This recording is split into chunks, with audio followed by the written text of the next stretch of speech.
Okay. Okay, welcome to the September 17th library board meeting. We got a full house. And we are being recorded. So we'll start with our attendance. Tyler Crook, chair, here. Capola Napoleon, Here. Emily Sims, Here. Chris Darr, Here. Rebecca Rice, welcome. Lainey Sowell, Here. yay, welcome. New library board members, very exciting. Robin Onstock, Here. Mayor Vicky Hernandez, Here. Sarah Frost, Here. Richard Guscott, Present. Carla Johnson, Here. and special guest, Mike Gass, Willamina Superintendent, and Dr. Jesse Watson. Welcome. And Bridget. Oh, and Bridget. Fine without that. Just have to write this in here. All right, are there any additions, questions, changes to the agenda? We have one just under the calendar. We're gonna talk about trunk or treat, but I think that's the only one that we know of yet so far. Would anyone like to approve the meeting minutes for June 18th? Oh, actually, I forgot. We don't have, we're not voting on this anymore. So I guess unless anyone has any objections, we'll just accept the minutes from our last meeting. And nobody has objected, so they're good. All right, so we'll start with our presentations, and the first thing on our list is Mike Glass. Hi. Hi, how are you? Thank you. Yeah, Mike Gass, I'm superintendent here in Willamina, and honeymoon's about over. It's good, it's good. Yeah, a little bit about me. I was a career educator in Colorado. And retired in 2020, right as COVID was kicking off, came to the coast. And thought it would be really cool just to run an elementary through COVID, and not be in charge of the universe. That was great. Little kids and computers during COVID was nuts. But did that for 3 years, and then last year I went back to Colorado as an interim superintendent. Just to took a long summer, left that summer, and kind of figured out what I wanted to be when I grew up. Last year was in Clear Creek County, which is Idaho Springs, Colorado, just to get them through the year. And then Carrie announced her retirement. I kind of set my sights on it. So here we go. And so as we think about Willamina and kind of where we're going, I'm following a great legacy in Carrie as a superintendent, a lot of years there, 40, I believe, on the money, in the same district, which is really true legacy in that process. So we're kind of picking up where she left off and adding our own DNA to it. Really focusing on attendance this year. We tend to have a lot of kids that are convenient students. They show up when they can show up, and they don't. I'm a little more aggressive than probably most superintendents, because I will show up at your door and ask you if you need a ride. So we're working hard on our attendance to work with our families, and like through the first 3 weeks, we've been at over 90%. So that's kind of my goal, is to not lose that foothold in our kids and our community. We're really focusing a lot on literacy and math. We are struggling in those domains with our kiddos. And so you will see a huge concerted effort on our programming through our schools that way. But we've got to increase the exiting level of math of our seniors. That when I go to our highest math class and there's 4 kids in it, I want to do better than that. The kids deserve better than that. So really kind of just, building those relationships with students where they want to show up. Because once I get them here, then we can teach them. If they're not in the seats, then it's hard for me to get that to them. But really creating that culture of learning and getting kids excited about school. And, our incoming kinders this year, it's kind of the first group of young kids coming back post-COVID that actually felt kind of normal. Like, you know, like they had skills, they'd been playing with their cousins, they'd been at the preschools, they'd been doing all those things that we used to do with kids. And so, you know, we were super excited with what we got this year as far as our kids coming in. And we had a bunch of them. We added a kindergarten teacher to get those class sizes down to like 15s. So we're investing in those families that brought us those really good kids. And, you know, I think that the overall theme is gonna be rigor for a while. You know, we've kind of thrown down the gauntlet a little bit. Now we got our new middle school open, our wing of our middle school. So all our 6, 7, and 8s are out there, and we successfully have implemented the no cell phone out during the school hours rule. Kids are actually like doing okay and not like, you know, freaking out. They actually thanked us. Like, I actually talk to people now and it's like, yeah, it's amazing. You know, and so we have those things going. We have our Bulldog Bash coming up October 10th, which is a school-wide kind of open house community event. Lots of vendors and things. So if the library would like to come up and be a part of that, Sarah Norwood, her crew are organizing that. And then we have homecoming October 25th. So that'll be another exciting weekend up there with lots of things going on. So really pushing our kids to be involved in the community. You know, I already kind of voluntold them they'll be in the parade of lights. It's like that, it's a band and different things like that. So really trying to get kids engaged and involved, and glad to answer any questions you all have. How many kids are in the school district? We're about 863, Okay. depending on the day.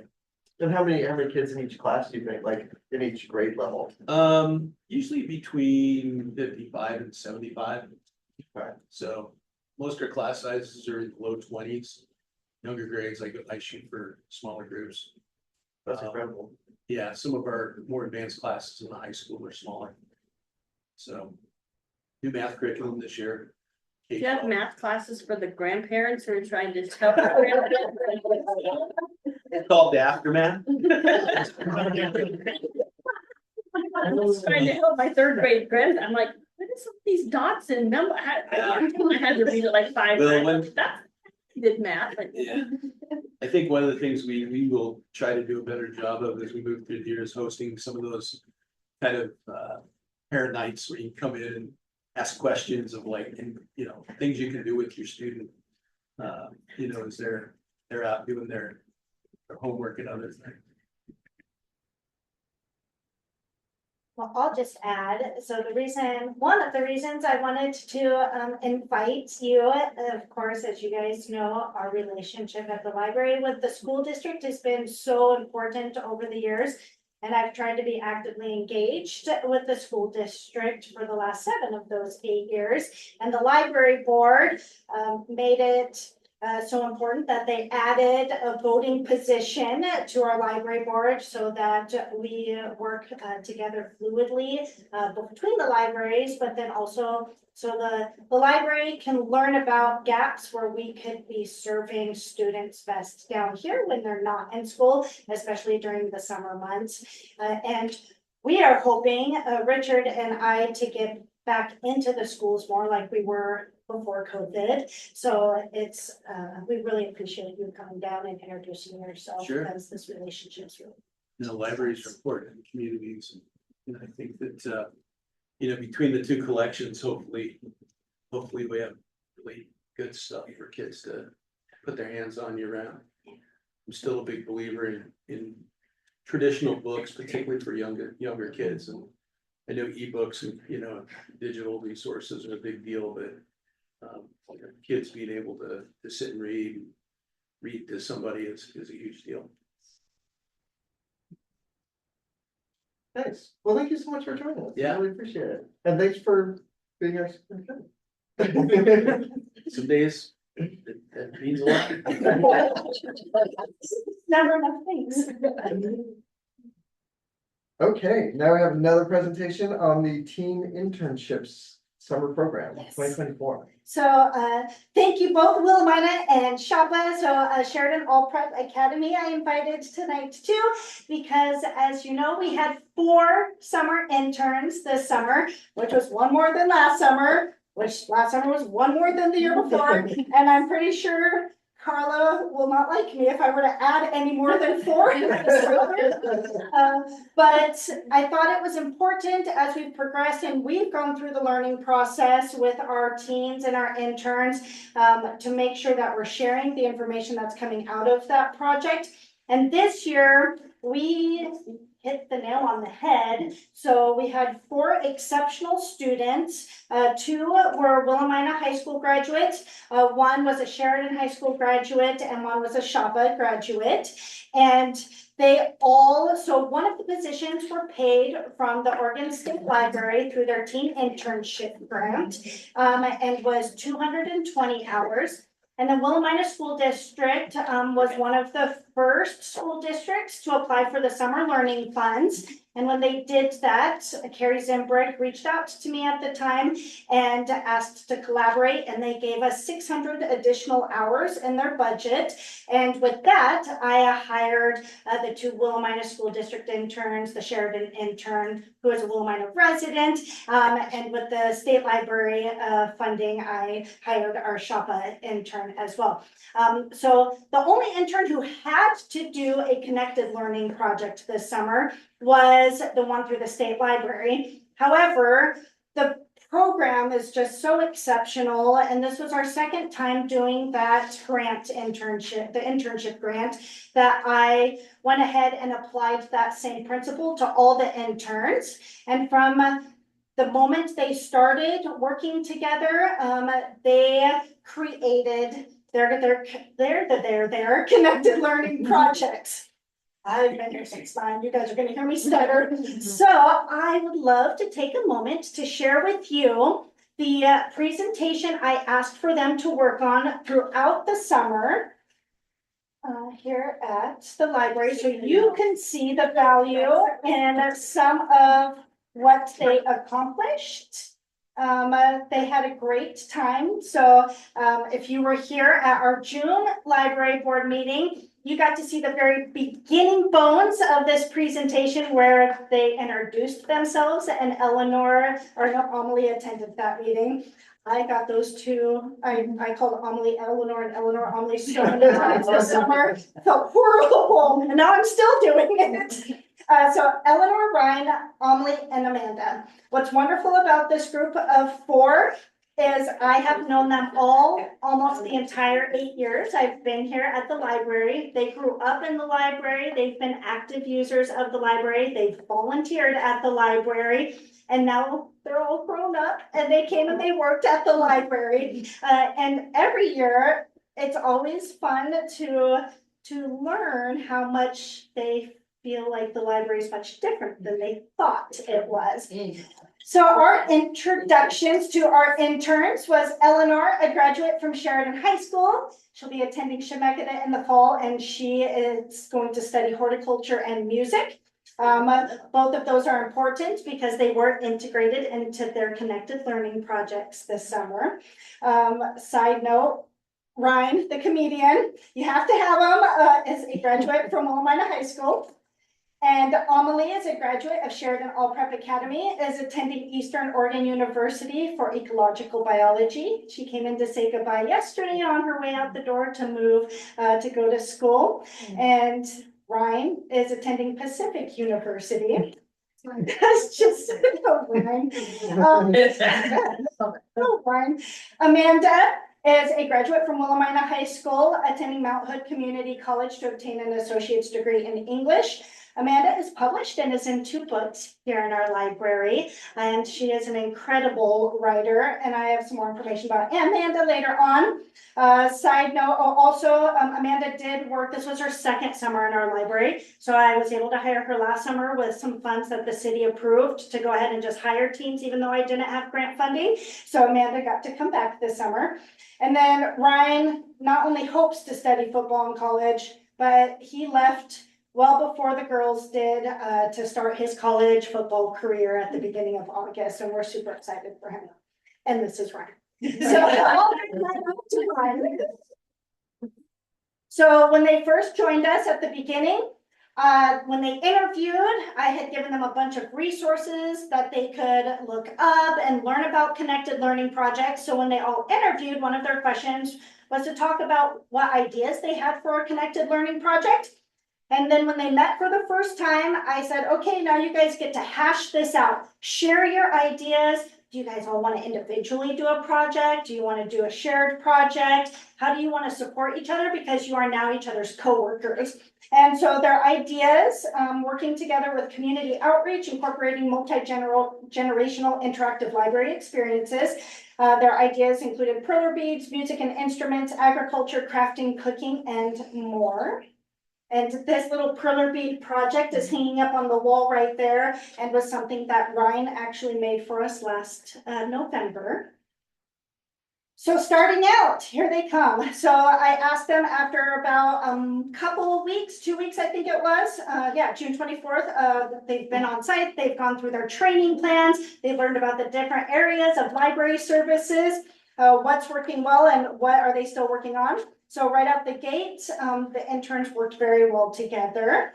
They loved doing the programs, especially our Friday programs, which is Splash series where we get the splash pad and sprinklers out for the kiddos and feed them, and the summer reading and helping out with our larger projects. Things they were still working on was customer service and greeting people. That's a very hard skill to learn, but I tell you what, by the end of the summer, they were all greeting people when they walked inside the building. So they got it. I was very proud of them because that's not hard. I don't think they were answering phones yet, though. That's intimidating.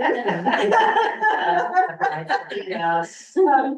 Working with the little kids, every single one of them did a phenomenal job. Even the ones who just didn't really have experience working with the kids really came around in the end, and really getting our systems down and figuring out where everything goes.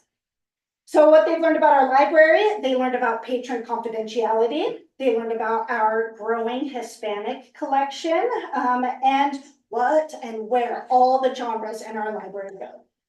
And then they started planning their connected learning project. And their projects that they came up with was an ice cream workshop tying in food science. I'll share you the project later on. And then the perler bead workshop, which was really Ryan's baby. Since he has experience, he runs his own perler bead business on the side of being a student. So he was very passionate about that. And then Amelie's project was a book playlist and really tying music back into reading and reading into music when she realized how little our music collection moves in the library. So then again in July I said, okay, what's working, what's not working? I made sure that they worked together frequently so that they would have time to sit together and talk about their connected learning projects and make sure they were all staying on task and doing their parts of the projects. Good things, their connected learning project was going very well by mid-July, and Sky Horse Coffee was bringing them lots of joy. In fact, Sky Horse knew much more about Willamina Library before we knew about Sky Horse, the amount of time our interns spent over there. Things that they were starting to learn in customer service land was that patrons can test patience, and you deal with that, and you have to learn how to deal with that. But I tell you what, they did a phenomenal job. There was never any outbursts. Learning how to deal with children who don't have manners, that also takes some skill. But Ryan was actually the best at it out of all of them, which surprised me. But I tell you what, those kids loved movie nights and when Ryan was serving popcorn, because he was so good with those kids, making sure they use their pleases and their thank yous. You did better than I could have done. They all took turns vacuuming. They had their very favorite nonfiction collections in the library, or didn't, and they learned how much of a challenge our junior picture book collection could be, because it's our most circulated collection in the library, which is great, but also it makes for fun shoving. So the perler bead project was an interactive perler bead workshop based on responses they got from a survey. They created a survey and asked people if we did perler beads. what would you be interested in building and making and putting together? Does everybody know what perler beads are, the ironing things, like those things, and then they decided to do this because perler beads are very popular in our community, which we've done many perler bead programs in the library. They're always a hit, but they're always volunteer led because of our capacity. And then they are going to execute that project on August 3rd, which was the day I gave them that they could do whatever projects they had coming up. The Ice Cream Uplift Project, an interactive ice cream workshop where we will learn about the process. They were a funny group to make it, the ingredients used. Afterwards, we'll watch Cloudy with a Chance of Meatballs. We decided to do this because we wanted to work on agricultural aspect into our project because agricultural is something Eleanor has a lot of experience with. Also, they will execute that project on August 3rd. And the Library Mixtape Project, creative mixtapes based off of patron responses to create a better connection to physical media, trying to create more of an interactive reading experience, using patron input, again, another survey, and encouraging patrons to tie some of their favorite songs to different genres in the library. Mixtapes for the library based on book collections we have on our shelves. And that was an ongoing project throughout the summer, not really one that they were going to execute on a certain day. And thus this became the intern day, which ended up being the summer bash, is what it became. This day, the projects were put into action or will be put into action and let the great experiment begin. So I gave them $400 of a budget out of my programming budget. And I said, you can't go over this. And based on experience, it's always best when you come under this. So we have money for other things. And so they put together their budget for all of the project needs that they had and then gave me their working budget so that I could order supplies for them. And then on July 24th, 3 of the 14 interns were able to attend the state library internship meeting, and they met other interns from the state where other libraries had also had interns working in their library. Topics they covered, they introduced themselves, talked about their projects. They learned about differences between the large and small libraries, things we learned working with the libraries, things they wish that they could be different, schedules, and then I asked them, based on the conversations you guys had at that meeting, what advice would you give for the next set of interns? And they said, make sure to communicate with your peers and staff. They are the best librarians in the world. We do a lot of work in this small library, so always be open to new ideas and activities, and this position gives a lot of life experience and experience for college. So our 4 interns have gotten a lot done this summer, working in nearly every aspect of our library. The great thing about being a small library is we have our hands in everything. We don't have our own departments, so they had to dabble. And I remember them saying when they went to that internship meeting, it was really interesting because those interns were usually assigned to a spot, and that's what they knew. Where our interns were working the circulation desk, they were doing customer service, they were learning why we track statistics, and a lot of the other interns were not getting that. So I thought that was very valuable feedback because I did not even know that.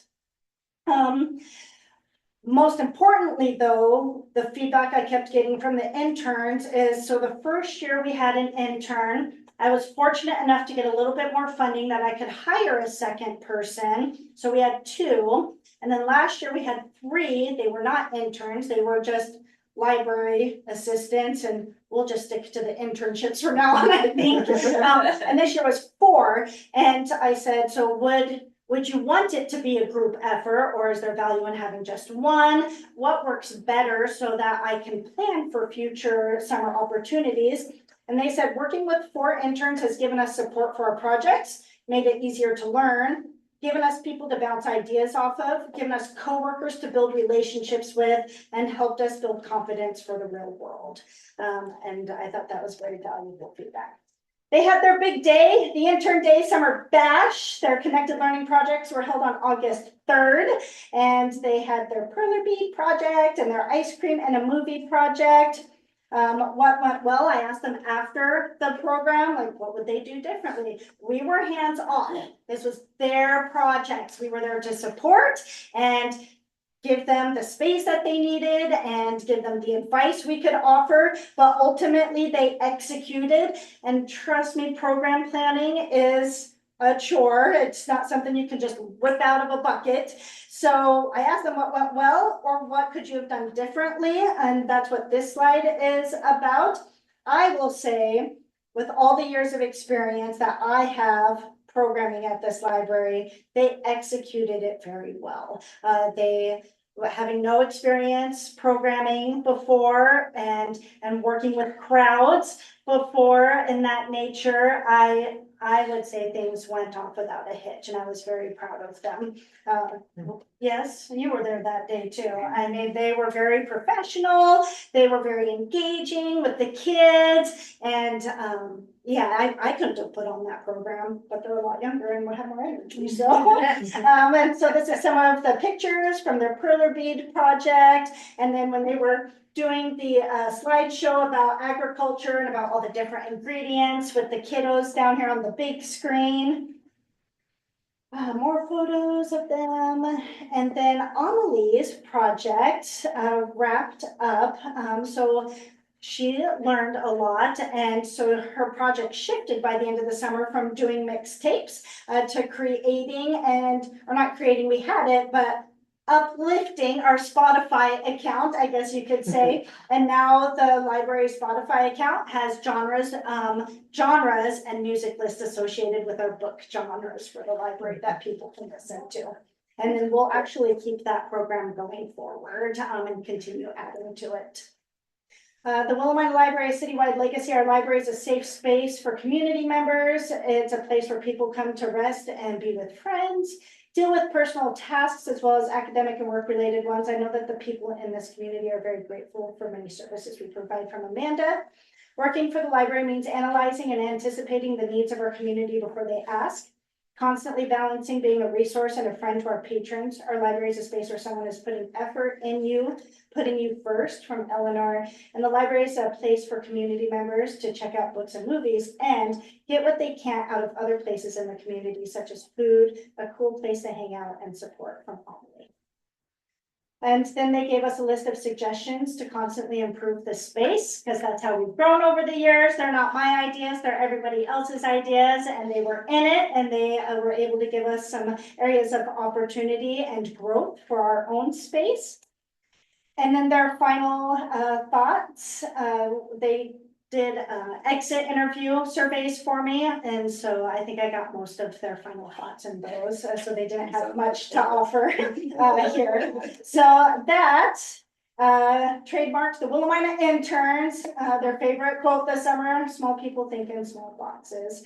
And I would like to thank the state library, the school district, and then the schools from where these students came from, because this was by far the best group of students 3 years in that we have. So much so, we've offered Amanda an on-call position, so she'll be able to come back and assist us when she can get back into town on weekends. So I think they got a lot out of working here.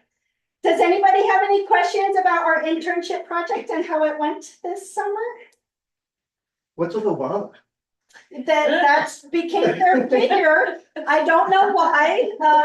So there was a brand new book that came in for cataloging, and in the back it was a book about presidents, and in the back was a sticker sheet of presidents. And so if you happen to be out and about in the library, you may find a president. And so Eleanor put them around, didn't she? And she did an amazing job categorizing them based off of their name. Was it Eleanor? Amanda. Amanda did Yeah, that. Okay, yeah. Eleanor was telling me about it. I can think of what I got, Obama boombox. I think we have behind the desk.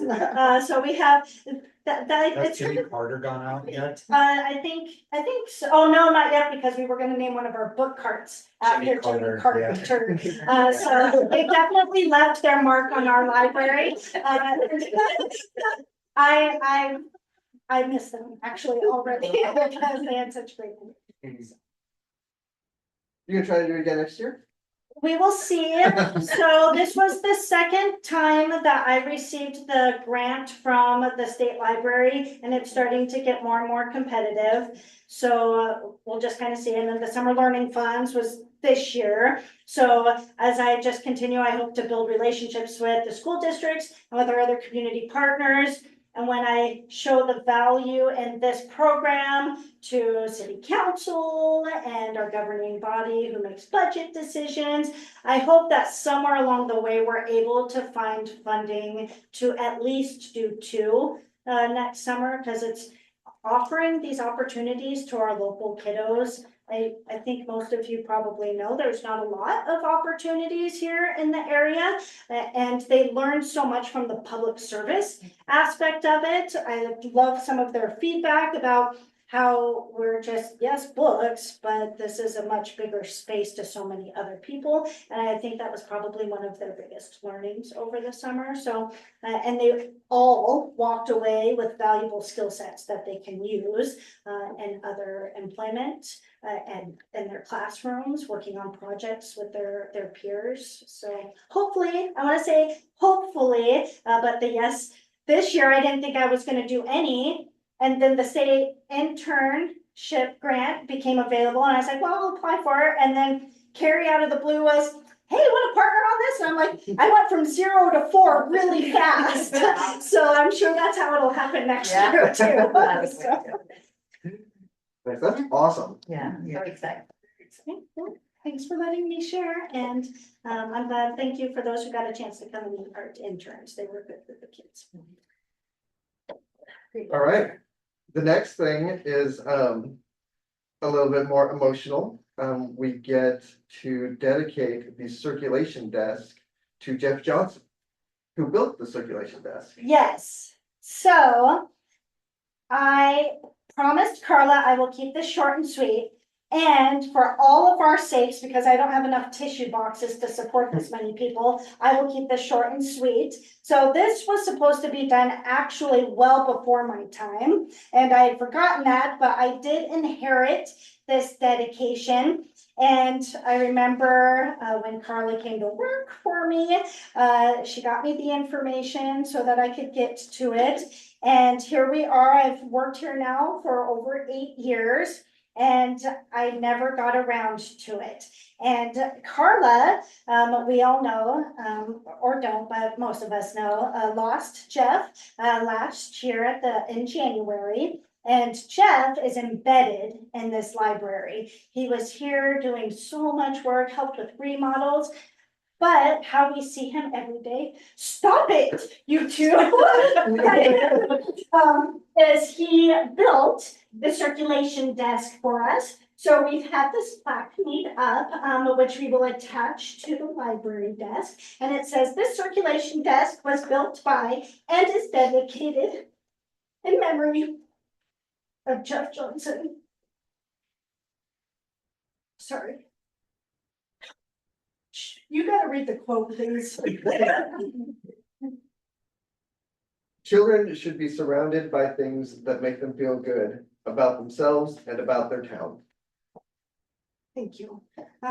So now we will have Jeff recognized, as he should have been well before my time, at the circulation desk. And I just want to say thank you, Jeff, for all of the hard work you put into the library.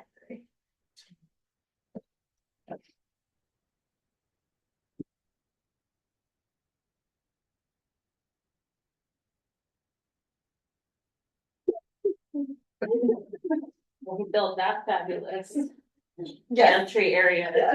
Yes. He thinks an entire wall during a remodel, so I mean, he is living and breathing in here every day. All right.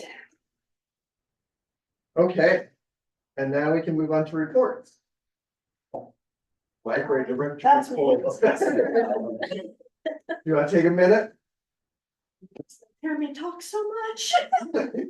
And you guys haven't heard me talk all summer long. So I did provide in your packets our summer report, since the last time we met was in June and we recessed for the summer.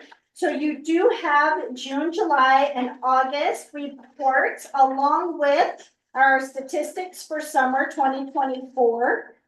And the highlight I want to say is so this time of year, so we get through summer and summer's our busiest time of year. And then in September, all I do is I'm looking at statistics and grant reports that I'm filing. So I'm still working on our state library statistics and hope to have those done before the October meeting because they're due October 31st. I can tell you all of our trends are up. Last year they were up, so people are definitely using library land, as any of you know who stepped foot in our library this summer. But our summer statistics is amazing, and the number that blew me out of the water, which we knew it because we felt it, was the 1,903 people who attended the 62 programs we held over the summer. And people were using the library, and all of that, actually that 1,900 people were outside our service hours too. So with the exception of some Saturday programs, because we did offer Saturday hours, our Friday Splash series was outside, all of our performers were outside. Our aquarium program was after hours, our Chinook story times were at the park. So this 1,900 people isn't even like part of the number of people who are coming in during service hours for library service things. That's true program numbers. And I am so grateful that we had 4 interns because we kept them busy during all of that. And then the other really phenomenal number is, so the school district feeds the kids, offers the free meal program Monday through Thursday, pretty much through July. And we, for the last couple of years, have picked up the Friday meal spot. And last year, the service integration team helped us with that by giving us $400. This year, the service integration team gave us $800, double what their maximum typically is. And then through the Oregon Humanities grant I received, I was able to work snacks into some of that programming as well. And the number of kids we fed at programs and came in to receive a snack, and trust me, this was not fun to track, but thank you, Carla, for tracking it, was minimum of 616 times that we fed a kid. And that just blows me away. But we know we've been feeding kids for 8 years now, so we know how important those snacks can be for kiddos and what those Lunchables mean to the kiddos. And so I just wanted to make sure you guys saw what our summer highlights were for the summer. That's amazing. Yes. It was fun. It was a wonderful summer. It was busy. It was wild. It was wild. And all that led up to, so this summer we've been open Monday through Thursday for a long time now for staffing reasons. And then this summer, because we're kind of more balanced in staffing capacity and we had the 4 interns, we trialed being open on Fridays and Saturdays, and we didn't advertise it. It was very down low, only the cool kids knew. But that said, people definitely took advantage once they found out that we were open on Fridays and Saturdays. So the community's been asking for us to have Saturday hours for a long time. And the only reason I didn't do it was because I could not justify having only 1 staff member here and volunteers, because it's a lot of work with that many people coming to use the library on a Saturday. I knew I needed a bare minimum of 2 staff members. So now we'll be offering Friday and Saturday hours. Our new hours go into effect September 30th, and we'll be open Mondays 11 to 3, Tuesdays 12 to 5, will be closed on Wednesdays, Thursdays 12 to 5, Friday 12 to 5, and Saturday 11 to 3, and closed on Sundays and holidays. So it's the same amount of hours, it's just shifted differently, and we're closing Wednesday, but we're adding Friday, Saturday. So I think that'll be great for our kiddos who want to utilize the library on Saturdays and can't get down here during the school week. And like I said, the community has just been asking for it for a long time, and now I can justify finally doing it. That's really exciting. Yes, it is exciting. We're receiving great feedback on the upcoming hours. Grants, I'm currently working on several grants. Working with, I guess I should say, several grants. So We just wrapped up our Ready to Read grant, and we have summer statistics to report, and report on that will be due in December. We have the State Library internship grant. I just did my final report on that, and we're wrapping up the Oregon Humanities grant, which was $5,000 and gave us summer rural voices programming. So that's why we had more programs this summer, because we had that extra $5,000. I applied for a grant with Yamhill Community Care for $2,500 to hire a limited duration early literacy coordinator. And the idea behind this position is that they will work, if we can find somebody, January through April, and build up an early literacy curriculum for our library. We've struggled over the years, the 8 years I've been here, that any kind of story time volunteer has been held by a volunteer, not really staff member, because we try to execute and all the other things demand our attention. So what we would like to see is, instead of having another person come in, try to do it their way, but then they have to leave, and then we need somebody else to come in and try to do it their way, we can build a curriculum that any of us or a volunteer can come in and just do. So the curriculum will be twofold. The first part is they'll go through the Yamhill Community Care Ready for Kindergarten curriculum. So they'll take those classes to get an idea of how we can support our littlest learners before they get into kindergarten, and how to support parents really, and giving them the tools and resources they need. And then the second part of that will be the story time element, right? Working in literacy, learning where some of the gaps are. You said math earlier. We were just talking about adding math into our story time curriculum as well. So really being able to have meaningful material that we can work with here at the library, regardless of who we have at the library helping us execute those programs. And they awarded us that grant, and I signed the contract and got it off yesterday. So I have some things I need to work out, and then we'll have that position posted within the next couple of months, so we can hopefully get somebody interested to help us build up that curriculum. And then the other grant I applied for, I was invited to apply for, was 99 Gal, Giving a Little, Friends of Yamhill County Foundation, and they came and saw us and said, what do you guys need? And I said, well, we're really trying to build up our Native American collection, and next year our whole theme in the library is gaming. And so they emailed me this morning the contract, and we'll receive $1,000 from them to build up our Native American collection here at the library, which is far overdue and far too little. And then I'm not writing any more grants for the rest of the year, because I have too many grant reports I have to do. So that's all we get. Any questions about those grants or projects? No. So, staffing. I think some of you know that by now that Carla has intentions to start reducing her hours.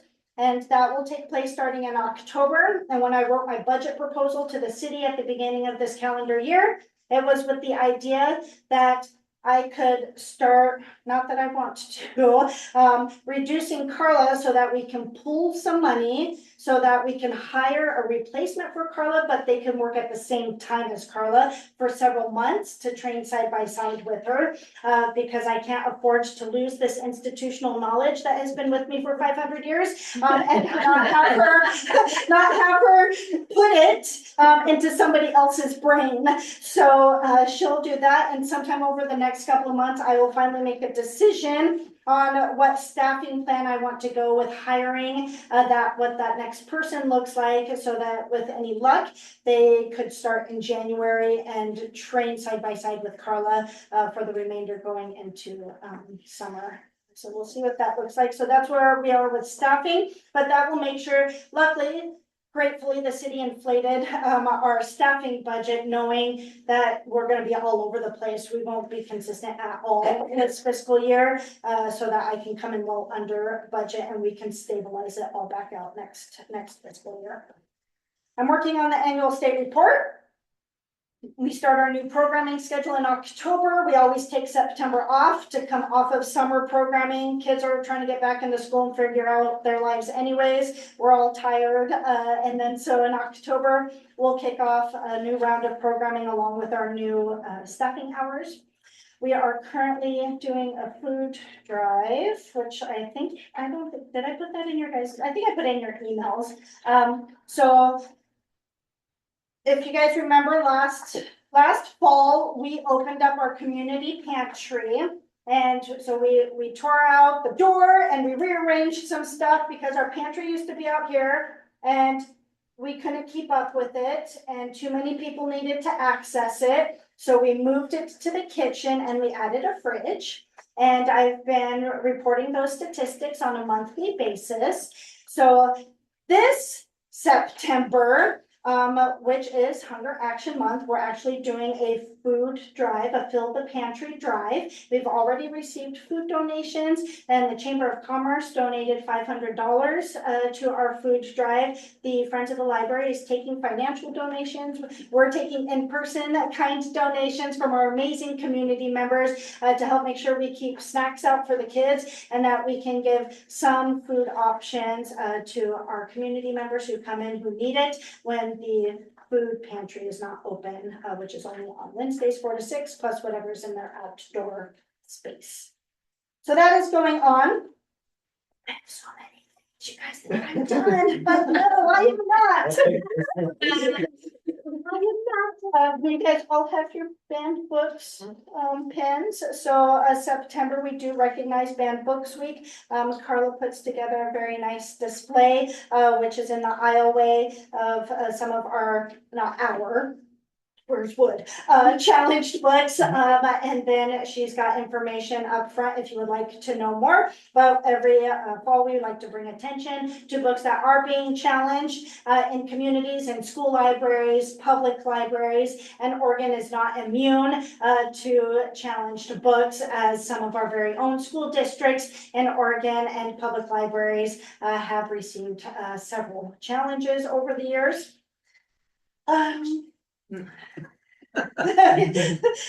Keep it out of Loma Linda though. No, you just jinxed me. Knock on wood. Thank you.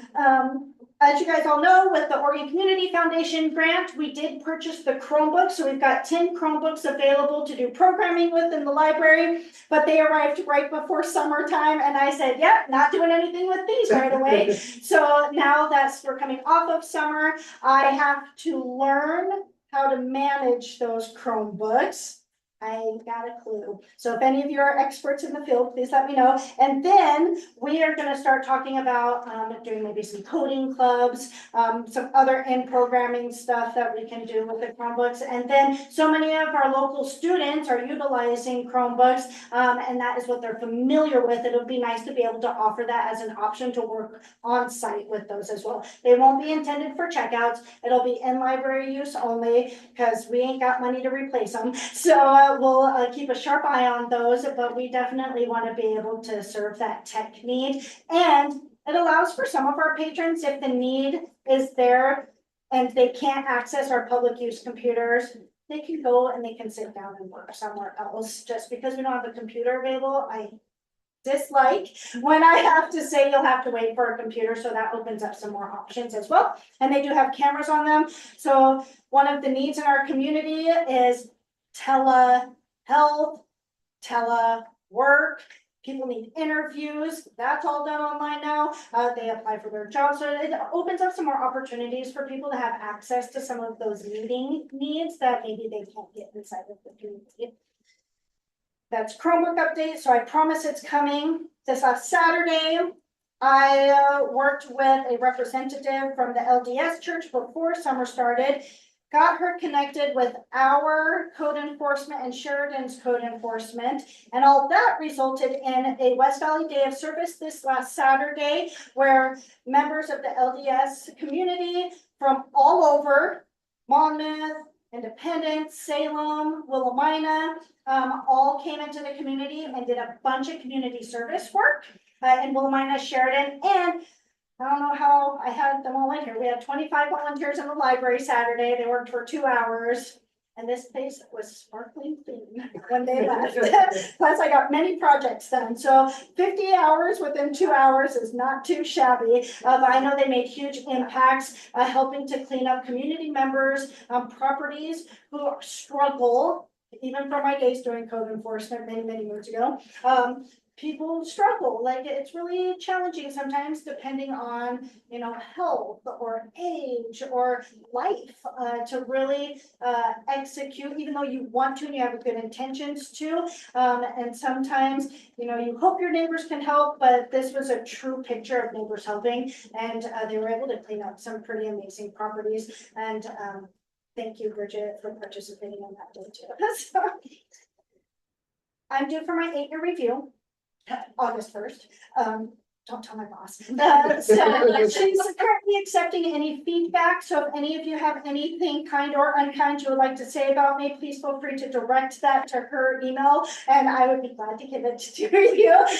Last year, I got some very valuable feedback from some of the library board members, and because I interact with you, I interact with the community, interact with the patrons, and to make sure that I'm providing what everybody needs. I know it's helpful sometimes to hear from the different sources, any feedback that is appropriate. I know I made one improvement since last year, and that's we're gonna be open on Saturdays. So,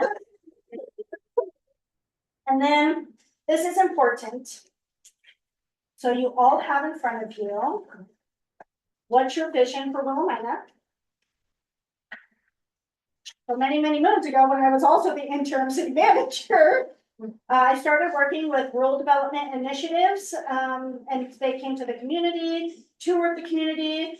Bridget and I met with them. We were super passionate and excited because we care very much for our community. They were excited for our community, and they've continued to work with the city on ways to enhance our downtown businesses, our main street.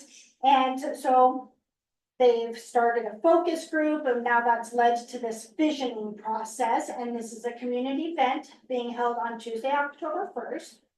And not that I'm saying you have to go, but if anybody would like to recommend, well, what would it look like if a new library was on Main Street, Willamina? Since that is some of the project scope we talked a lot about last summer or last board year.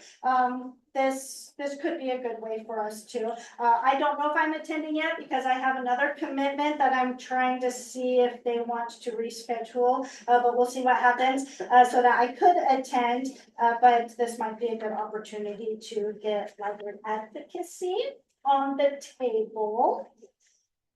I'm almost done, you guys, I promise. Willamina, I need some water. Willamina School District is having a family meeting night for bilingual Sheridan and Willamina students and families this week, and Richie and I will be attending. I've worked with TJ last year, and he helped us get some of our, he's up at the school.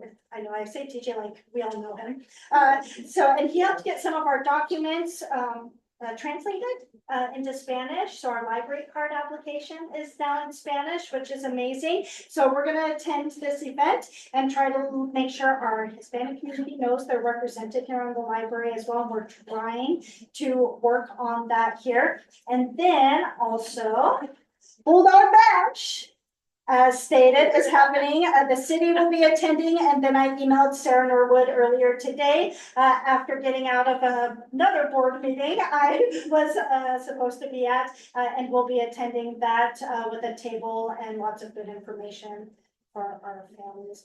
And I promise that is the best thing I have. Until we get to the Opening calendar, day. and then. Thank you so much, Sarah. Welcome back, everybody. All right, now we can move on to the library board members' reports. Tyler Crook, the chair, has nothing to report. Capola has some fun stuff from LOL though, Yes, yeah, so much stuff going on, y'all. which just for everyone involved, LOL means. Love our library. So, yeah, for those of you new, it is the nonprofit that we finally got started, our Friends of the Willamina Library. with the help of Tyler, reaching out to the great Marion Lucas to get us all, established. Point at Marion over there. Yeah. Well, you put the connection together, so it was really great, and we have been doing great things over the year. And so we had tried to get that community reading support established. That came out of LOL, and so then Sarah applied for that grant that you heard about with YCZO, which Rebecca is also part of our LOL board, and she is really interested in diving deep into getting adults reading to kids again in our community. So, yeah, we're looking at that. We just got new bike racks for the library, and Pam is another board member here, Pam McGivney, and with LOL, and where she talked about putting little plaques up for things that LOL donates, so people know what impact we're having in the community and with our library. We've started a hygiene support drive through LOL, and we've got cash donations for that, donations of products that keep coming in. So if anyone has anything you would like to donate, we're accepting. Deodorant, toothpaste, toothbrushes, all those kinds of things are really helpful for our community. We're still working on our future building, and so we had Marion had contacted Ford Family. I don't think we've actually heard back from them yet, but we're going in our next steps where figuring out where we need to go and what we need to get together before we start asking grantors for money. National Night Out was a good success. Rebecca, Tyler, and I sat at a table, and we had a lot of interaction with community members. We sold keychains that Charlene Pranger had donated to LOL, and we sold some LOL cookies that Pam had donated with our little logo. And we were able to profit, what was it, $108 through our keychains and cookie sales and general donations. So Rebecca pushed some bottle drop bags on folks, which I'm hoping they came back in. She is an amazing salesperson, so get Rebecca on your team. And bottle drop is going really well. We've had some influx here to where there's too many bottles and bags being dropped off. I've been making some runs. I know both Sarah and Carla have made some runs. Richie has made some runs for us as well. So we're trying to streamline that. But if you have, if you'd like to grab a blue bag from us, the proceeds will go to our library. And please return them for us at either the Dallas Safeway or the McMinnville Redemption Center, because it is a little overwhelming to bring that all in here. So and keep it light, because too many bottles, then we've got to reorganize all the bags. So but yeah, we're doing really good there. We've got like nearly $250 in our bottle drop account. Coming up with our fundraising committee, we're trying to plan a murder mystery dinner for this winter. We have a subcommittee meeting this Sunday at 2:00 here at the library. So if you are interested in helping us plan a murder mystery, please come and join us. Our quarterly fundraising committee meeting will be on October 13th here at 2:00. And we've got a lot of things going on. Rebecca's gonna maybe start a recommended books display with patron and staff picks. There's just a lot of things we're trying to get the community involved and let them know how wonderful our library is. Is there anything, Rebecca and or Pam, that I'm missing? Yeah, Yes. we have our friends of the library, we hit 30. Did we hit 30 like within the last week or two? Yeah. We hit 30 official friends of the library, and some of them are lifetime members, so we have larger donations, so that's pretty. And we've got some recurring donations coming in that people have signed up through their companies, like nonprofit match or something. We don't know who they're all from because they don't come with a name for who signed up, but that's pretty exciting. So having our nonprofit status and the Friends of the Library, we're like getting ongoing donations in addition to our fundraising events. Very exciting. Yes, so we have our first 30 original givers. Yes. For our website. So- And if that includes any of you, well, you're getting a special gift. Yes. Be prepared. For your next food. For your special.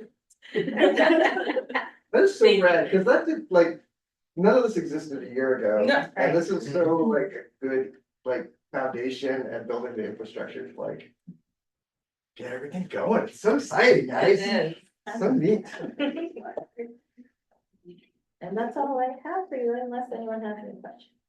For your murder mystery dinner, who have you reached out to? Because I just went to one at one of the local wineries not too long ago, and it was put on by the theater in McMinnville. Oh, okay. So it was just like 3 people, and then they had an MC. It was a lot of fun. We had a good time. It was pretty easy, but I don't know what costs or anything involved, but it Yeah. was out at one of the wineries a month or so ago, so.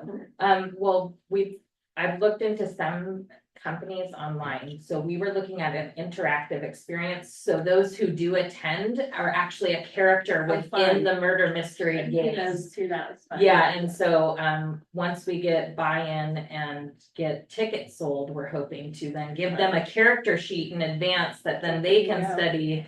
And everyone Even is better. part of the Clue experience, you know?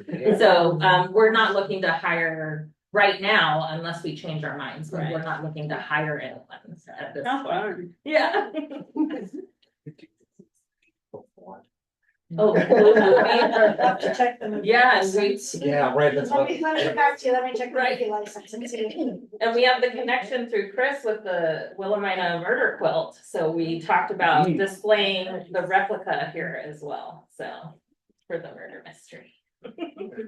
Yeah, That's gonna be fun. Yeah. And we're meeting about that 2 o'clock on Sunday. Sunday, yes, So everybody come. yes. We need some more. Yeah. We need more hands in, More that's for If you sure. wanna decide who the murderer is gonna be. You don't want to know. Okay, Robin, Oh, do we have some fun stuff to talk about? well, school started, so kids are checking out lots of books and I like here, you have lots of books to put away the next day, but no, it's really good because I really love readers. And like here, we just put in a new Spanish section in we have picture books and a few little novels, like for first, second grade. And in our everybody section, and then we also put one in our young adult section. And it's small, but it's getting bigger. We have bilingual and regular Spanish. And then we also, this summer, I had Cheyenne Height from the tribe come and help me go through all our Native American books that have been up there for years. And we weeded out the old and outdated ones and made new sections in the nonfiction, in the picture book section, and everybody, and then also in young adult section for the kids, and tagged them. They're all ready to go. The kids are already checking them out. I have to put new signage in and stuff, but we received a lot of donated Spanish and Native American books over the summer, so I was able to start ahead of the game, so that seems to be going really good. I can't wait for the kids to see everything. So you're the librarian? Oh, yep, I'm one of the librarians up at Willamina. Okay. Yeah. Yeah. That's Nice, all. thank you so much. You're welcome. All right, does anyone else have anything else they would like to share or report on? No surprise reports this month. Okay, so now we can get on to the photography and video recording policy, which will be our October work session. I don't remember if we have a date for that. The plan for June's meeting was to add it before the October library board meeting. And I've got this, I've got it under new business as well, so the board can Okay, we can change or decide. discuss or confirm. Okay. And Sarah has sent out a draft of that. Did you send that to everyone or just To to? the library board, which was the draft edits that the board approved that have attorney feedback on them. Thus the work session to review the attorney feedback. Okay. And the same deal is with the security camera policy review edits. That'll be on the October work session. And then is there any movement on the building occupancy and compliance? stuff? Yes, so for our new board members, I can quickly recap. Back in February, the Lover Library Friends Group wanted to have an event at the library, and I asked for my occupancy. I've been here 8 years, August 1, and we've done many remodels, updates, I wouldn't call them remodels, updates in the building. And I never could find our occupancy certificate, but nonetheless, I never thought anything about it because there's still a lot of files up in an attic space I haven't gone through. And so I asked for our occupancy, and we learned in March that the city of Willamina applied for temporary occupancy back in 2008, and that's as far as it went for the library when the fire station moved out and we moved in. And I said, well, golly darn, I wish I hadn't asked because I'm not ready for that project. So From when you saying, I can do this, okay, we've got this. I'm not so sure that I'm supposed to admit this. I don't think Golly George was anywhere near.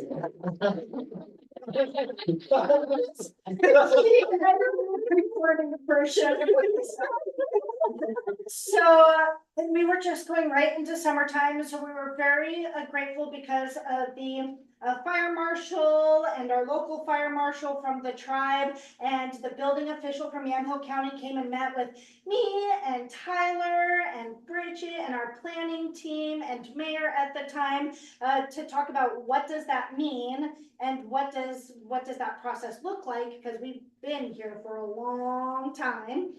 And they gave us some feedback, but of course, they would never give anything in stone because Wouldn't give anything helpful. yeah. Just kidding, they were good. This and maybe that, and we probably won't talk about that right now. And so after the him and Han, it got into summertime, and I had a project ahead of me because I had to create a site plan for our building to determine what our occupancy square footage is for the building, which means mapping out every inch of the library. And I couldn't get to it before summer. So when we met in June, I had no update.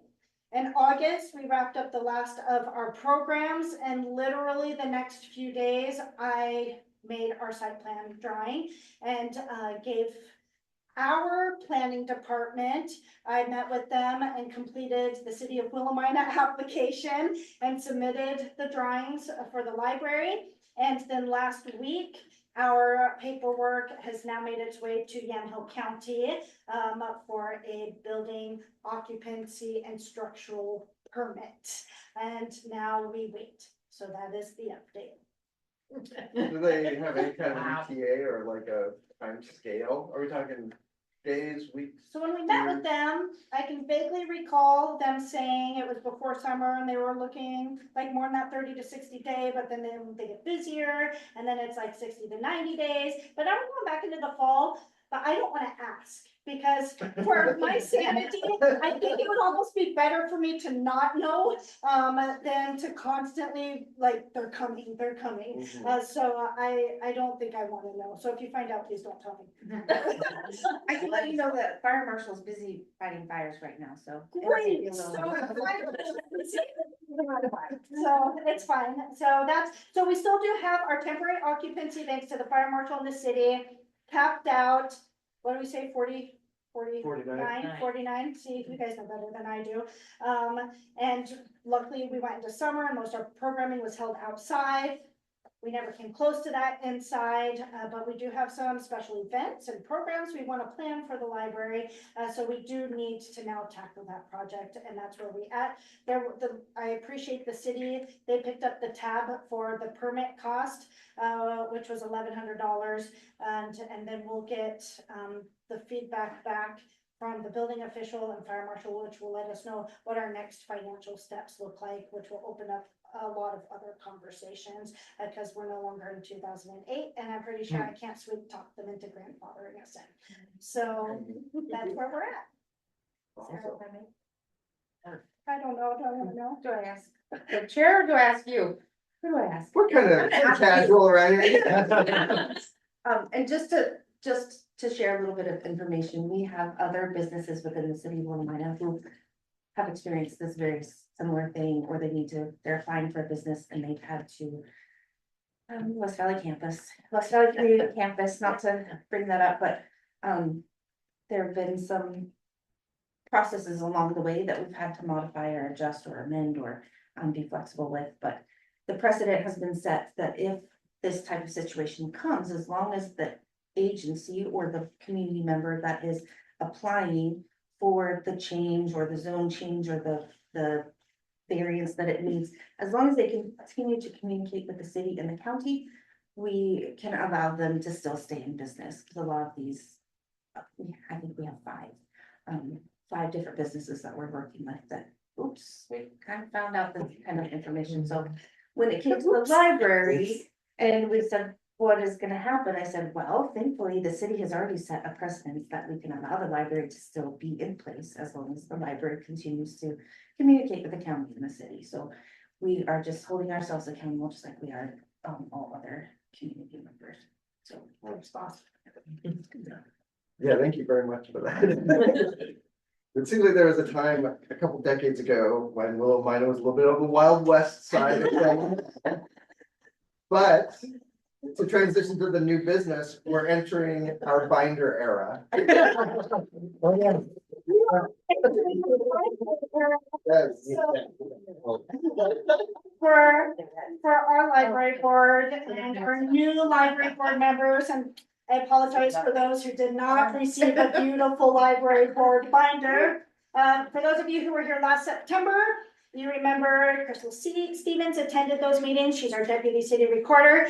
And since she was hired on, she's been working diligently to get public records and record retention brought up to par with the city. And for many years, our poor little library board has just been like, don't forget about us. We're a city board too. But now we have substance with our team. So we have now upgraded to paperwork. I apologize. So what this means is, the most important thing that Crystal said out of that meeting that I think is the most important message to communicate here is to remember that you are public officials now by serving on the library board, because you are appointed by the mayor and that appointment is confirmed by city council. So by charter, you guys are public officials. That's the most important thing. The other important thing is to know that any note you take at this meeting about the meeting, about the person sitting next to you at the meeting, becomes public record. So there's some training opportunities that I will work on rolling out. But first and foremost, the important part is record retention, which means keeping your paperwork. If you don't write on it, you don't need to keep it. It might be helpful for future meetings to have it available if you'd like to keep it. I was very flexible on how I put your binders together so that you can put your binders together based on what makes sense for you. So you have different tabs you can work on. I did mine with agendas, reports, financials, but do what makes sense for you. If you write on it, you have to keep it. So that's the first amount of training you're going to get from me tonight.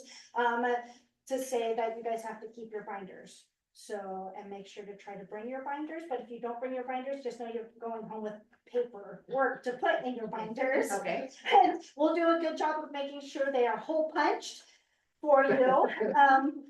So that's the reason for the binders. If it wasn't binders, it was banker boxes, which most of our other committees, our city council members, they all get banker boxes. They deal in a lot more paperwork. So this is minimal paperwork. So we thought binders might be a little bit more appropriate.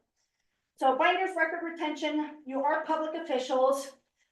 Crystal's trying to help me figure out where you guys fall within the scope of the Ethics Commission, because you are an advisory board. You don't make, final decisions or financial decisions for the library.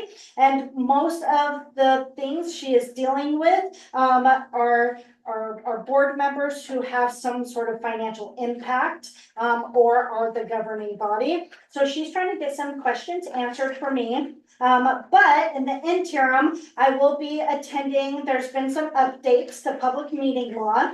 And if anybody else is interested, and I won't say you have to, Tyler, but it might be worth it and beneficial, but we can talk about it later. I'll be attending on October 8th, public meeting law, training, because there's been some updates that we'll need to know about. And I'll have hopefully some questions answered during that training as well, about whether or not you all need to go and take that training. Is that an online thing? It is, so it's on Zoom and I'll be here from 2 to 4:30, but there's a lot of Zoom options. So also in your packets, I apologize, is the State of Oregon Training and Educational Resources. I just kind of copied the website, so if you are interested in going and looking at, there is some great trainings for public officials. Our library board, this is it. We are in the binder era, because it's taken us a long time to get really established, and we've done a lot of building even on the advisory board over the years. And this is the strongest our board has been in a long time. So now we have to start moving into the, well, what does that mean era? And what does that mean for me and being responsible as a public official in the scope of the city? Did you have a question? No. So I put some cute training resource guides that Crystal gave me. What is a public body? And you can even give yourself a quick quiz. Don't worry, the answers are on the back, so you can find out if you were right or wrong. So that is what I have to say about that, unless you want to add anything to that, Richard. I would just add that it doesn't have to be a note written on your packet, it can be written on a piece of paper that somebody sees you write on, it could be a post-it note. The most beneficial piece of information that our trainers shared with us is don't write anything nasty about your neighbor. And try to Mutter. scribble it out. Don't write it. Yeah, say it to your face. That's the policy. So there'll be just more that comes with this, and we have nothing to worry about. Tyler's done a phenomenal job the last going on 3 years now of running a pretty tight ship here. And I've tried to make sure you guys have the information you need, so that we can be a successful member of our public official team. And then, if I may, so one thing that, the other thing I would add is, if you leave the library board for whatever reason, then Sarah would just ask for those books back up, and then we have to retain them for a certain amount of time. Then it becomes Crystal's problem. Yeah. Okay, Oh, can I ask a question? So this is from here on out, correct? Because like all of my previous paperwork that has notes on it. If you happen to have it, you can sneak Put it it in in. there. Okay. You know, but yes, I mean, she kind of yeah, I, pre-warned us last September, but her priority at that time was to make sure city council was up in all of their trainings, and then I think next from there, she was moving on to the planning commission, and the library board, it's just our turn now, to be up to standard. Does this include if a board member goes to the LOL meetings and takes note at those meetings? Nope, they're separate. that's a good question though, because I am there as the library board liaison. But What you're I need at, to do, you're at their. I'm at their- meeting. okay. They're not public officials. yeah, So. yeah. But I would say if you do have notes, So you can write whatever you want. So you fall under their meeting rules. Okay. but I if you do attend have all notes from these meetings, that you know where they are, put them together would be great. But I don't think, we don't have a huge history of corruption. So we can talk Like, smack and all that Yeah. stuff at LOL, but we can't say. Yes. Leave it at home. Write it down.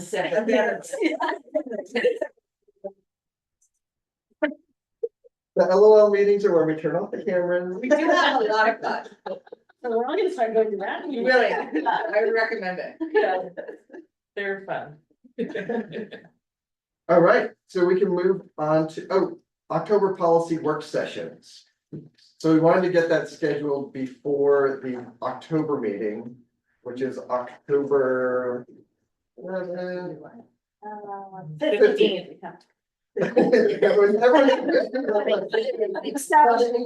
15th. October 15th. The idea was to start the meeting at 5, knowing not everybody can get here right at 5.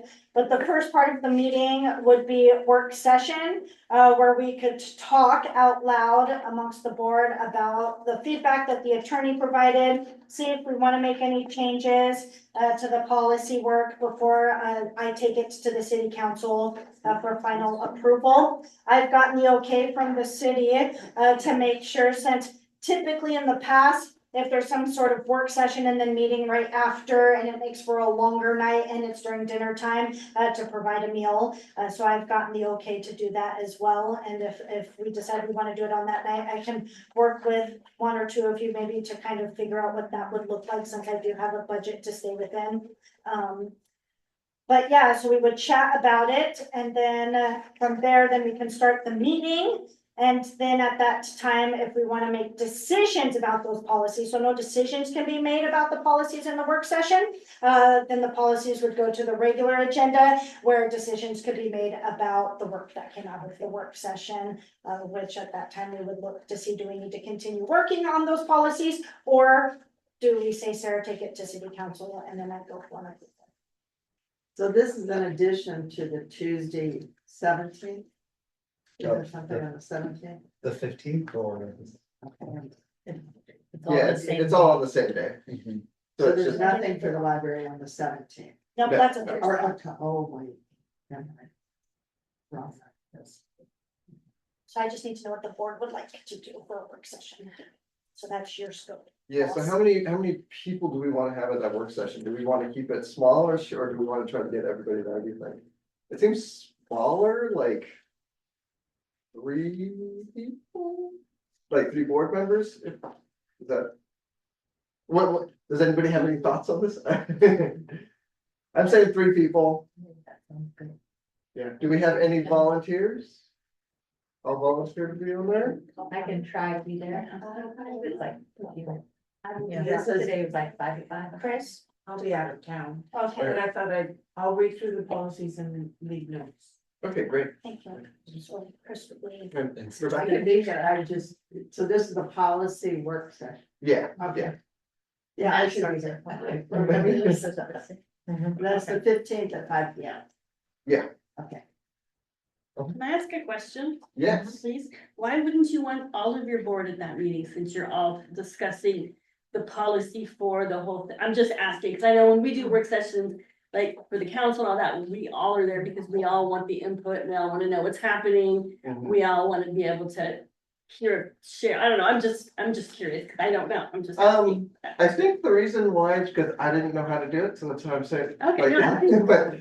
but I think, I guess my thought behind it was just to keep it sort of a focused group that can work on it and can brainstorm things and then present it to the whole thing. Okay, I was just curious. Yeah. I And don't know. we do try to keep the meetings here really snappy. This is probably the longest meeting we've had all year already.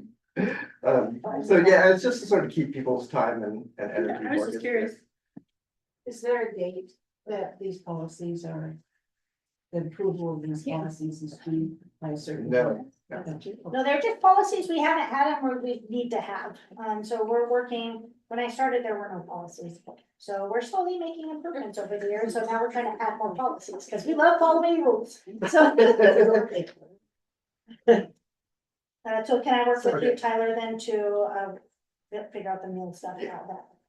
So then would we provide time during the October meeting to review those with those who are not in attendance? I'll add it to the agenda. Okay. Yeah, I think like what, my idea is that we would go over it, and if we could make any changes during the work session, we could, and then we could present it to the full board. And Yeah. probably not vote on it in October, but the following month Okay, would be my thought, because then people would have time to read and reflect. Yeah, because we already passed these previously, this is just reviewing what the attorney Yeah, had said, yes, okay.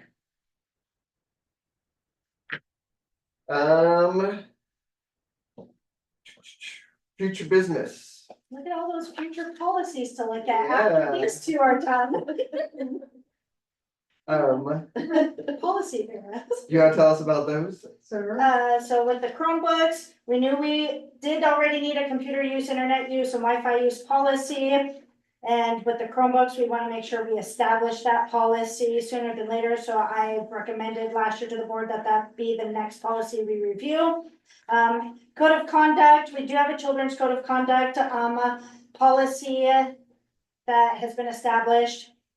We do fall under the umbrella of the city of Willamina, but if we were to create a policy before they're able to create a policy, we could put and implement a code of conduct policy. And how we can respond to patron behaviors inside the library, because right now we have no teeth.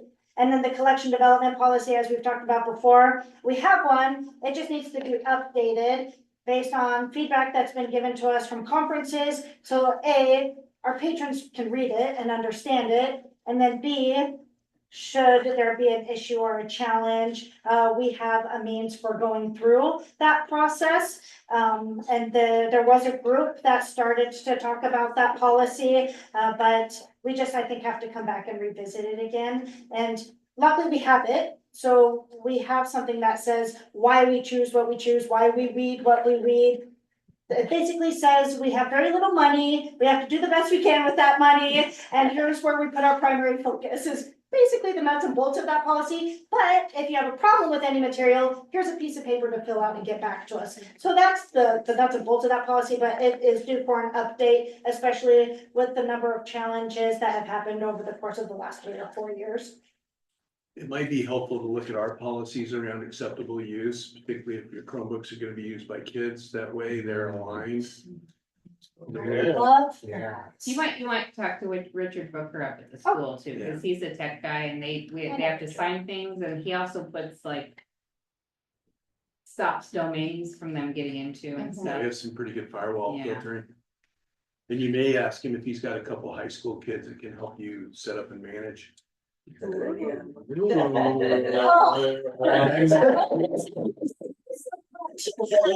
I mean, we have kids that are looking for like opportunities to volunteer, intern hours and things like that, so. We can partner on that, that would be That's beneficial. awesome. Yeah, I'll shoot Richard an email. He's actually how I ended up with Chromebooks. Many moons ago, when I was looking for a grant to get Chromebooks, I talked to Richard and he helped me kind of understand that it was just when Chromebooks were coming into play, understand the pros and the cons of them, and gave me the name of the contacts where although they were being purchased from. And so I've been very grateful for Richard in that initial conversation. And also hit him up, we may have some. Need to be rotated out Chromebooks, and as government to government, we might be able to give those to you that you can just write them into the dirt. Yeah. Just to. That way we can really engage kids in screen time. Yeah. Yes, Although writing Chromebooks should be against the policy, I think. like writing. There. Right. Some of them aren't really shiny chrome anymore. Oh, no. Thank you. I'll take you guys up.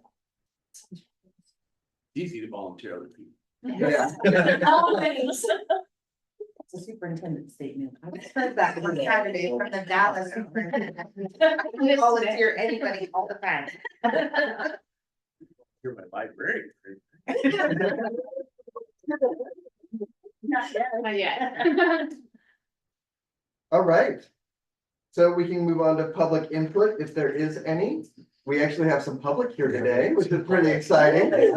Here, I wanna have input, I don't know, my only input is that. I have a middle school student and they did not get Chromebooks shipped out to them this year.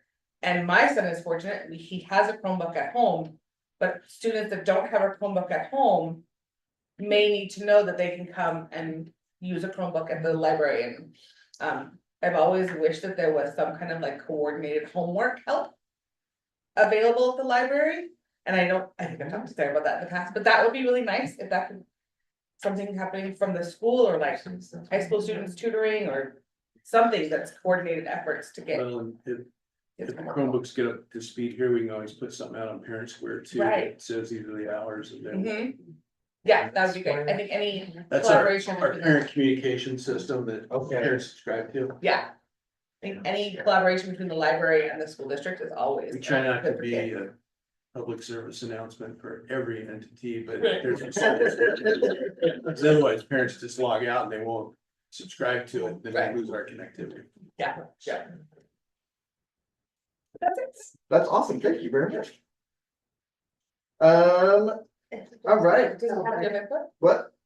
No? Yes, because I forced Yeah. them to. I'm just here because I just want to be supportive. I mean, like, I have 4 kids and we're here often, and eat snacks often, so I just wanted to come and see what goes on behind the scenes and help be involved where we can, so, yeah. Appreciate being here. Yeah, thanks for coming. Yes. If I may, I'm not, Yes. kind of in this weird, like, We like you over there, Bridget. weird, I'm not really the board, I'm not the board, but anyways. She's my boss, so what she. Yeah, I think it's probably important. So, first, I want to welcome, and not, well, I'll welcome you too, Emily. I don't want to welcome you, Lainey and Rebecca. Thank you for your service and thank you to all of the board for everything that you're doing for our community and the library. And for the students and then we really appreciate it when we hear it all the time. Let you know that the council hears it, city staff hears it. You guys are doing a decent job and thanks for keeping Sarah right. Takes a whole week. Secondly, I'm pretty sure everybody has, is aware that our mayor, Ida Skyberg, resigned September 10th at the city council meeting. And Mayor Hernandez was appointed on Tuesday night. She is fulfilling the rest of the term through December, but she's also running unopposed for the city of Willamina as the mayor for the next 2-year term. Mayor Skyberg did that, it was all Mayor Skyberg. I can never say his name, Sarah. He's from RDI. Oh, yeah, he's going to be at the meeting. I don't know if you saw some emails. He's gonna be at the school on the 20th. I will be taking tickets at the football game in Sheridan, so I won't be able to attend that event, but sorry, that's where my kid is. But he's excited to come and participate in that event on the 20th, and he's going to speak to the Latino population in the school district. He's also going to have a version of the flyer that's in Spanish. And we'll be inviting them to come to the, and encouraging the families to come on October 1st. Bulldog Bash, I checked this, Sarah Miller this morning. I just learned about it, so the city staff wants to have a table. The library traditionally goes in, but one of the conversations I had, I'm trying to keep it to my 3 minutes, sorry. I got my gavel ready. so- One of the conversations that when we were out cleaning this weekend at the volunteer day, we met a lot of people, and one of the volunteers was Dallas superintendent. I cannot remember his name, I have it written down somewhere. But we had a conversation about how the school interacts with city staff, or how cities works with the school district, and we had some great ideas that I want to talk to you about. It's really important. Sarah's done a whole bunch of work, but in all of our conferences and meetings outside of the city of Willamina, when we go out and about, finally, small cities are talking about the untapped resources we have in our youth. And they're reaching out and they're engaging more in the city government and the city leadership, or the school government and school leadership programs, the FFA programs for like volunteers for neighborhood helping neighbors. And so that is something that's on the council's goals, and it's something that Sarah and I have talked about passionately. And we want to really engage some of the students. We tried to use some interns this summer, but because of the equipment use for our public works, they needed to be 18 years or older, and we had some applicants that were under that age. So, look at the school, the mayor, the board members. That's it. Anything, thank you guys for everything you're doing, the Friends of the Library. These are awesome. Welcome. Thank you for Thank being you. here, to the guests. Okay, calendar. New hours begin September 30th. Yeah, if you need a copy of our hours, see Carla. And then we have our policy work session set up for October 15th at 5 p.m. And then trunk or treat. Trunk or treat, is October 31st, it's Thursday. And I know you guys don't like hearing this, but the library will not be participating this year. And it's mostly my selfishness. So I do share Richie with City Hall, and Thursday is his City Hall day. So luckily he will be participating in trunk or treat efforts with the city. And but we will be taking it off this year. I probably only have one, maybe two more trick or treats with my kid. And I love you and I love the city of Willamina, but I've just asked Bridget if I can just hold off just a little bit longer, because when we did trunk or treat a couple years ago, I missed it and it was kind of a big deal, and I have to balance work and life. And right now, she's 10 now, and so she takes priority because I'm not gonna have those years for much longer. And so I will drive home to Salem so I can take my kid trick or treating this year and not miss it, because last year I did that and I came down with COVID, so I could not take my kid trick or treating. So this year, we're gonna do it. But that said, if any of you would like to participate, we all know it's a huge event. It's a child safe family event that the city puts on. It's an amazing event, and this is like our 500th year doing it, it feels like. Richie and I kept it going through COVID. The library did our own version of table treats instead of trunk or treat. So it's been going on for a hot minute. But so please let people know that that's happening, or if you would like to participate or sign up a vehicle, that whole process is coming soon. I've done it for the last couple of years, my husband and I, and it's so much fun. I mean, it's over in the parking lot and across from City Hall, and you just, if you want to participate, you back your car in and open your trunk, and then people will decorate their trunk and maybe wear costumes. And then the kids, it's a safe place for them to come and trick or treat instead of being out on the streets, and you just go out, and it's fun. I mean, it takes up the whole parking lot and down the streets, and the fire department's here, and I mean, it's really fun. It's a And there's, million kids, though, so you Oh my can gosh. watch anything you. make sure, yeah, We did it last year. yeah, lots of candy, but it's really fun. Did we talk at LOL about this? That's dangerous for me. There was talk about buying candy for the library, and then I quickly sent out an email, don't do that, because I ain't doing it. So don't buy the candy just yet, so. Start buying candy early if you're doing it Yeah. personally, because it's a lot of candy, but it's really fun. All I was right. giant Pikachu last year, so it's. That was my daughter. What's that? Oh, yeah. Giant Pikachu. Right? Giant Pikachu. Oh, you have two? It's giant, and I was like, I don't even know that. So, yeah. so- All right, we're gonna call it quits, everybody. Thank you so much. Thank you. We did it. Yeah, a lot of work. Oh, that's.